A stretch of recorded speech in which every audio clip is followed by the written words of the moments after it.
All right, my friends, welcome back in. It's the end of year 4. When we were last together, we had Josh Doler, who had interest from FC Dallas, Miami, Seattle, and West Ham. We had Kim Hansen with interest from Arsenal, and Heino Gudmundsson with interest from Mainz. We're going to take a look. Has anybody made a move? I thought it was hilarious. Josh Doler left an actual comment on that video and said he'd take any of those clubs except Seattle. So I'm curious to see where they've ended up. I can't remember if I had pointed this out last time. Everybody is on a key player or first team contract except for Zebu Nation, who's making the most money, $4K a week with Seattle on a hot prospect contract. Chris Carpenter is on a rotation contract. And then Jason Duncan and Josh Doler are on key player contracts. So I thought that was kind of interesting that the player with the most money right now is a hot prospect on $4,000 a week, and he's worth $2 million, which isn't the most. Kim Hansen was worth $4.9 million the last time we checked in. So now let's look. Let's see. Did anybody make one of those big moves? Do we have anybody in Europe, or have they just moved around the U.S. system? Let's go to our short list here. It doesn't look like any moves. Interesting. Okay, let's start. Chris Carpenter. I have a spreadsheet, so I'm going down my spreadsheet in order here. Chris Carpenter. FC Dallas loaned him last season for $7.25 a week from Montreal. He's still in Montreal. He's gone up to 1.6. Okay, from 1.2. He's worth 2.1 now. He was worth 1.3.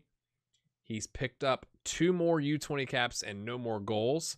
He's still on a rotation contract. Kind of interesting. 16 appearances, again, rotation in the championship, 3 goals and assists, 6, 7, 8. You know, not terrible, not great. They still paid 2.9, so he's not recovered to that level yet, but he's gotten himself a little $400,000 raise. He's probably aging out where he's not going to be eligible for the U20 team anymore, so we'll have to see if he gets any caps. But he's at the top level, so, or the championship level, I should say. They got relegated. So let's take a look. Did the Impact go back up this season? Let's take a look at the competitions. They're getting promoted back into the Premier League, so at least he's going to make his way back in that way. All right, back to the short list. Next up is Chris Askew, who the Chicago Fire paid $1.9 million. He's worth $3.1 now. Okay, he was worth 1.7, so he's gone up 1.4 and way past the value that way past $1 million past the value they paid for him. He was on 2.1K a week. He's now up to 3.8. He's on a key player contract. He was on a first team contract the last time we saw him. We've got some 12s here. Again, I'm not entirely sure how much all of this has changed because I know we had a lot of green on the stamina, strength, and acceleration for our players.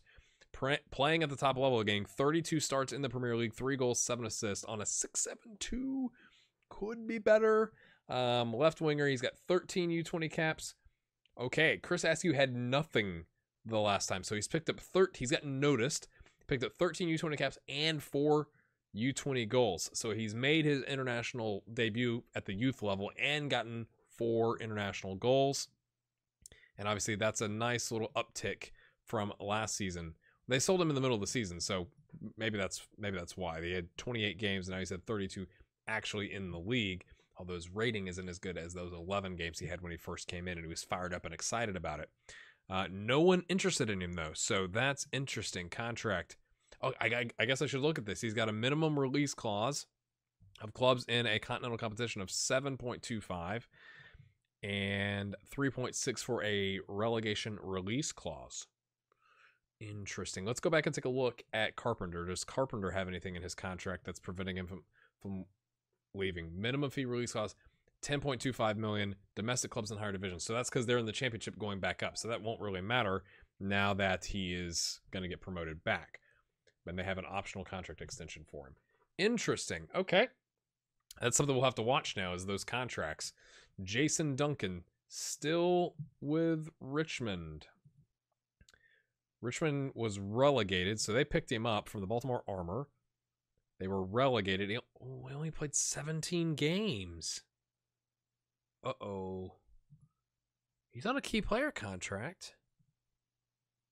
What happened? Did he get injured again?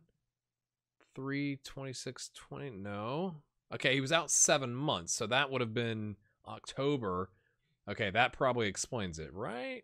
Let's look at their schedule. When would they have started playing? Did he make it? Okay, it's not him. Okay, he came back on Halloween. Whoop, sorry. I was just looking here. No, he played on the... Wait, I just saw him. Didn't I? He came back on the 24th, maybe? Yeah, before that. So the 24th, he was out. So he missed some of these games. And then did they rotate? Oh, Jose Garcia came in. Hot prospect in goal, getting some games. I just want to see down here. So it kind of looked like they rotate. Let's go look at Jose Garcia. I'm just curious about Jose Garcia now. Come on. Ryan Stabler, Jason Duncan. Sawyer Gaffney. Who's Sawyer Gaffney? He got 3 starts. Okay, he's a backup. Where is this? Oh, I've lost him. Jose Garcia. He got 7 starts. So they kind of rotated around with Jason. That's not the best. But to be fair, he was injured, so he probably had to get his match sharpness back up. He's got some 11s. I can't remember if he had a bunch of 11s here. So this looks to be coming along nicely. And he's gone from 23 U20 caps to 33. So he got 10 more games. Obviously, he doesn't have any goals. He's a goalkeeper. That'd be really impressive. And he's on 3.5K a week. So he was on 1.4. He's got a 2.1 grand raise, and his value's gone up 25 grand. That's interesting. Minimum fee release clause to domestic clubs is 7 million. If they get relegated, 4.2. So, you know, he's in the youth setup for the US. That's really interesting. Let's look. Did Richmond, let's look at did they go back up? No, they're 9th. So they've not made it back up. They kind of have settled in at the championship level. Interesting. All right, let's move on. Josh Doler here is with San Jose Earthquakes. Okay, that wasn't even an option. We had FC Dallas, Miami, Seattle, and West Ham in the loop that were interested in him, and now San Jose has come in and paid $1.5 million for him, which was, he was valued at $625 the last time we saw him, so that's $1 million more. And he's playing. It looks like on a first team contract now versus a key player, 4.7 grand a week. He was on 2.6, so you got to be happy with that, Josh. He's worth 2.6 million. That's 2 million more than his last value of 625. Has a 12 here, 13 on the work rate and the teamwork. Like pacey attacking midfielder. He said 7 U20 caps. He had none the last time we saw him, and he's got 5 U20 goals. So he's also made his international debut with Chris Askew and gotten some goals along with it. And he's played 36 games, starting, what is that, every single game, 6 goals, 4 assists on a 6.68. It's not very good. But they're in the Premier League. Did they go down? Are they staying up? Where's San Jose? Uh-oh, they're going down, it looks. Oh, a goal differential. That's absolutely gutting. So he, let's see, was with Oklahoma City, who were in the championship, and now he's moved up to the Premier League and going back down to the championship. So that's, and Oklahoma, I guess, got promoted back to the championship. So that's kind of interesting. But at least he's gotten a huge wage rise and gotten picked up in the youth. So now all 7 of them have had some sort of youth international experience. So that's good. Zebu Nation. Let's see what Seattle bought for 3.2 million. Okay, he was valued at 2 million. Okay, so he's still with Seattle. Had 15 appearances. This is the one that was on a hot prospect contract. Is now on a first team contract for the exact same money, 4K a week. So that's weird that it didn't. It's like, hey, we're just going to put you in the first team. We kind of overpaid you as a youth prospect. And he's worth 1.9. He was worth 2 million. So he's dropped 100 grand in value. He has the same number of U20 caps. He had 1 senior cap last time, so now he's gotten another one. Okay, and that looks like it was in the Confederations Cup, maybe. Was a sub appearance. Someone's being smart and cap tying him. I mean, he was already cap tied, to be fair. 17 acceleration, 18. Wow. Okay. 6'4". This is the kind of prospect you'd want to have on your team. Nobody interested in him, though. That's curious. All right, we got 2 more left to go here. Kim Hansen. Okay, New York Red Bulls purchased for 6.5. Oh, it rose to 8.25 because of add-ons and all that kind of stuff. Looks like they've maintained their position in the Premier League. Whoop. Wait, we're looking at Kim Hansen. Sorry, I lost my spot here. Was on $2,000 a week, has gone up 1.7K, so that's tasty, and has dropped $100,000 on the value. Has picked up 18 U20 caps and 4 goals in 1 year. That's a lot of caps, sir. Okay, played in the North American U20 Championship, the FIFA World Cup for the U20s. Did I type it wrong? Because that's 9 from by my count. Maybe there was some that tied into last season.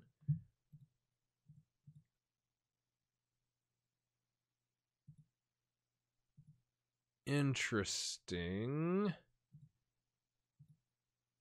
I had down that he had 2 U20 caps. Maybe I mistyped and it was 20. But that can't be right because they only had 1 U20 goal and now he has 5. Interesting. Interesting. I'm liking the physicals on all these players. So coming along nicely. Nobody's interested. Nobody's interested. Contract. Minimum. Okay, clubs in continental competition, 7.25. That's actually not bad when he's worth 4.8. And relegation release clause of 3.6. I don't think we did that with Zebu Nation. Let's go back and look at Zebu Nation's contract. Foreign clubs coming in have to pay $6.5 million when he's worth 1.9. Bit of an ask, but I mean, with that pace, you might. He can do the cover role on the defensive center back. Let's just put it that way. All right, last but I added him to the short list. I promise I did. Maybe I did and didn't save it. Boy. No, not Hindo. All right, add him to the short list. Here we go. It's our international movies with Mines. Oh, his reputation. He actually has like a little gold star. He's with Mines, but he's loaned back to Toronto. So they bought him and loaned him right back. Wait, on loan from Toronto. On loan from Toronto. Okay, scratch that. Still with Toronto. The loan is for $300,000. And he's had, what is it, 5 league starts, 14 subs, 5 goals on a 6.79. Not bad. Not bad. He's got a couple 12s, a 13 on penalty taking, 15 determination. I think that's a big jump. Physicals are ridiculously good. He's played in the Olympic Games, my friends. He's played in the Olympic Games, which means the U.S. qualified for the Olympic Games. Yay, yay. He was on 1.8K a week. That's what he's still on. So, man, he's gotten the international move, and his value has gone from 1.9 million to 5 million. But he's not gotten a raise. You might want to fire your agent, sir. You might want to fire your agent. I'm just saying. You're playing. Where is this? In the Bundesliga. So Mainz is in the Bundesliga. So it's not like they're in the second or third Bundesliga. He had 8 U23 U20. Okay, so that was the same, and he's now gotten 4 caps and a goal for the senior team. That's interesting. So I don't know if we count that as that's not obviously a full international move. Let's see. There's not like a mandatory, like fee. Yeah, like, hey, at the end of the loan we buy him. There's not an optional. You could buy him. So if they want to buy him, it's 9.75, and if he reaches 30 games in the league, he goes up to 3,700. So it's more based on performance. So then they loan you out, so you can't get those appearances. That's not right, Toronto. But 9.75. I mean, for $5 million for a youngster for 20 years old that's playing at the senior level, not bad, you could say. Not bad. I'm curious about how do we find the international. Let's go USA. I just want to see, like, was his goal like a clutch goal? I was in a friendly against Costa Rica, and it was a draw. All right, fair play. Fair play. You got your goal. It was an away game, tough conditions, got it done. That is awesome. So it's a quasi international move, but he's not Chris Carpenter's on 1.6, so he's the second worst paid of the bunch, even though he's the most valuable, and he's playing in Germany. I just think that's super interesting. And when does it finish? It expires. Okay, so it expires today. So he's coming back. We'll have to see what happens in the next episode. Does this mean he's going to be like, okay, get me out of here, drop this release clause? Are they going to pay him more? Is somebody going to come in and pay that, the release clause to break him out? Because he's still got 2 more years on his contract. Interesting stuff. So again, just like last time, I want to know what you think. Are we going to see somebody make a big move, like an international club, like an actual, like being bought by that club, not just a loan? Who do you think is going to be the most valuable? Is Heino Gudmundsson going to get a raise? Is Chris Carpenter going to get a raise? Because everybody else they're kind of outpacing him. They're all in the $3 to $4 grand range. So, and what do you think the max value is going to be the next time we come together? Hopefully you're enjoying this. I think this is a lot of fun to do. Leave a comment, leave a like, and we'll see you next time. Check out this stuff that's over here. And let's see what happens to our 7 kids next time. Have a good one.